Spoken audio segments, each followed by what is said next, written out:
Dear children, now we are going to see about another transgenic plants called flavor saver tomato. You might have seen about tomato.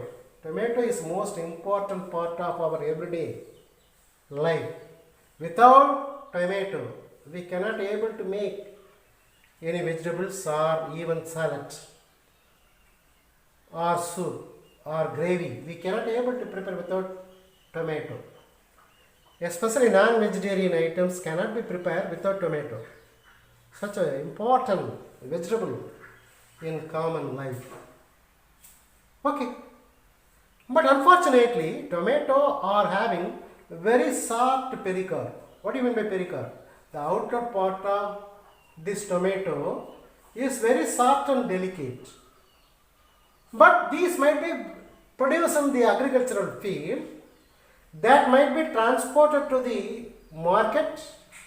While traveling to the market, lot of problem may be faces. If one tomato is crushed with another tomato, easily it is squeezed because the pericarp of this fruit is very soft and delicate, so easily damaged. And moreover, if it is transported from one place to other place, lot of loss might be occurred for the farmers as well as the businessmen, those who are selling this tomato. So in order to preserve this soft skin, there is soft pericarp as well as the flavor, the beautiful flavor might be produced from the tomato. So this flavor also might be preserved, and that might not be ripened very faster. Usually tomato have to be ripened very faster because as specialized enzymes which are present, polygolactronase. What do you call? Polygolactronase. The polygolactronase enzyme which can able to make the raw fruit to ripen fruit. A green or white color tomato will become into a dark red, beautiful color of tomato might be ripened tomato will be formed due to there is an enzyme called polygolactronase. Okay, this polygolactronase which will make this tomato to ripen very faster. So one problem, it is very difficult to transport and moreover it is quickly ripened. Due to this, sometimes this may be not useful. This tomato might be damaged or it will be damaged very earlier. In order to avoid that, we are using the transgenic method. What happened? We can get a gene from a bacteria called Agrobacterium, which are having a specialized genes called antisense gene. These antisense genes will be arresting or blocking polygolactronase enzyme. That means which will be delaying the ripening. So that means within 1 or 2 days itself, which might be ripened due to polygolactronase, this will be delayed more than 1 or 2 weeks, which can be able to preserve for a long time for the market as well as the agriculturist to save as many times as possible. In order to make it, we have to make a transgenic plant called flavor saver tomato. So agrobacterium mediated genetic engineering technique was followed to produce flavor saver tomato, retaining the natural color and flavor of the tomato. The color, red color, as well as the smell, the flavor might not be damaged.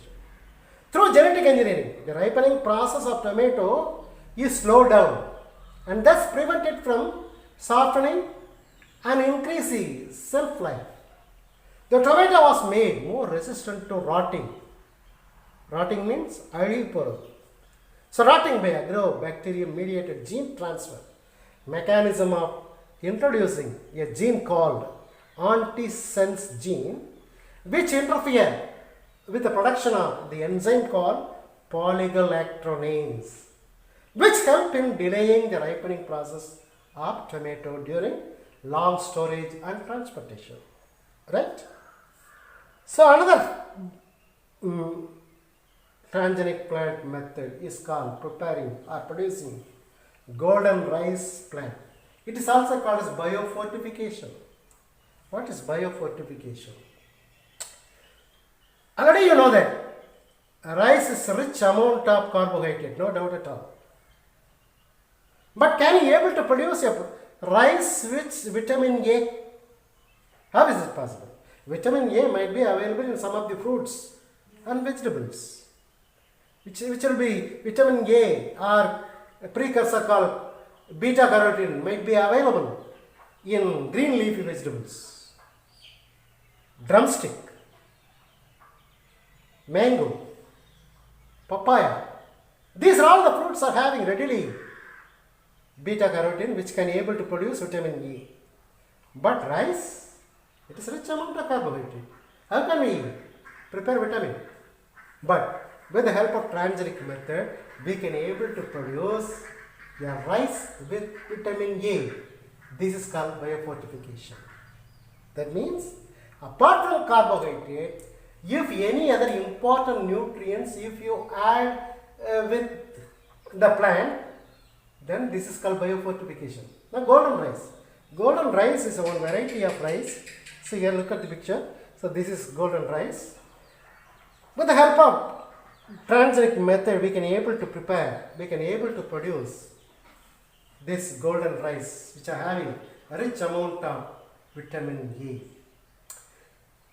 It is very common in most of the underdeveloping countries, especially in African countries, even India. Some of the children which are those who are having bill under the 5 years of old, they might be affected with a lot of diseases like xerophthalmia or night blindness. Sometimes some of the people might be died due to vitamin A deficiency. It is very common. They might have get little bit amount of rice, but there is no, they are unable to purchase vegetables which are having rich amount of vitamins. In such occasions, along with the rice, if you are incorporating vitamin A, that is beta carotene. Beta carotene can be able to produce vitamin E. Then these people, the children, those are having under 5 years of old, they can get vitamin E. The great scientist Inigo Petricus and his group, they made this golden rice by the method of biofortification. So this is also transgenic plants. So golden rice is a variety of Oryza sativa rice plant produced through genetic engineering or biosynthesized beta carotene. It is a precursor of vitamin A.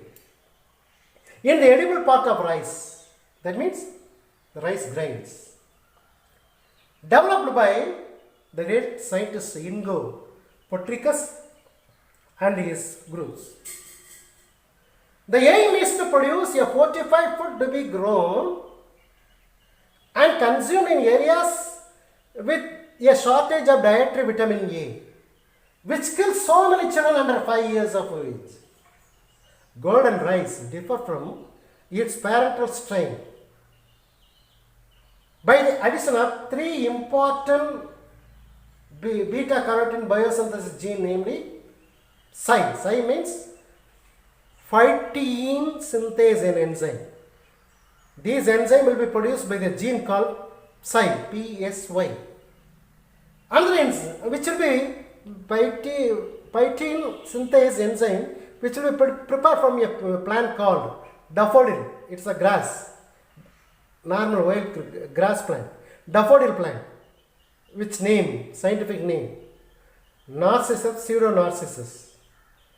Another enzyme, another gene, COT gene, which will be obtained from a bacteria called Yersinia ariodora. It is a soil bacteria, so which producing another gene called COT1. One more gene is there, like gene, which will be producing lycopene cyclase. All these genes are obtained from, the like genes, it is a lycopene cyclase enzyme, which will be obtained from A wild rice plant. The wild rice plant endosperms are having this like gene.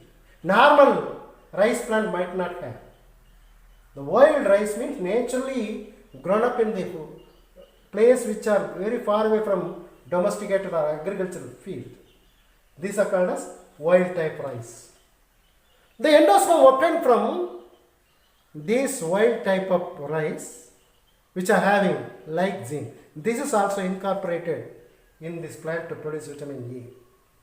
The normal rice plant, the endosperm of normal rice does not contain beta carotene. We are taking, these might not having beta carotene. But golden rice has been genetically altered so that the endosperm now accumulate beta carotene. This has been done using recombinant DNA technology. So golden rice can be able to control childhood blindness, xerophthalmia, and also reduce the death of the children. What are the benefits of genetically modified food?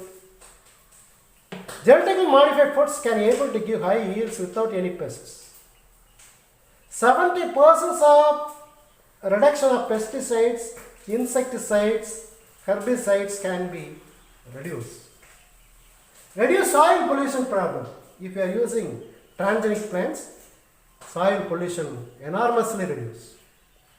Conserve microbial population in the soil. So if you are avoiding to spray insecticides, pesticides, herbicides, some of the microorganisms which are available in the soil might not be killed if you are having naturally transgenic plants are obtained. So these are some advantages. Okay, sir. Then why people are hesitate to take genetically modified plant or genetically modified crops? Most of the people, they are trying to avoid to take genetically modified plant or food. Even though genetically modified plants can able to have lot of useful for us, unfortunately these are having some risk also. People believe some of the risk might be available with these transgenic plants. They may affect liver, kidney function, and even it may cause cancer. Hormonal imbalance and physical disorder might be happen due to these transgenic plants. Anaphylactic shock, the sudden hypersensitive reaction and allergies might be takes place. Adverse effect in immune system because of bacterial protein. The bacterial protein are incorporated into the crop plant. This bacterial protein may affect our immune system against various diseases. Loss of viability of seeds show in terminated seeds technology of genetically modified crops.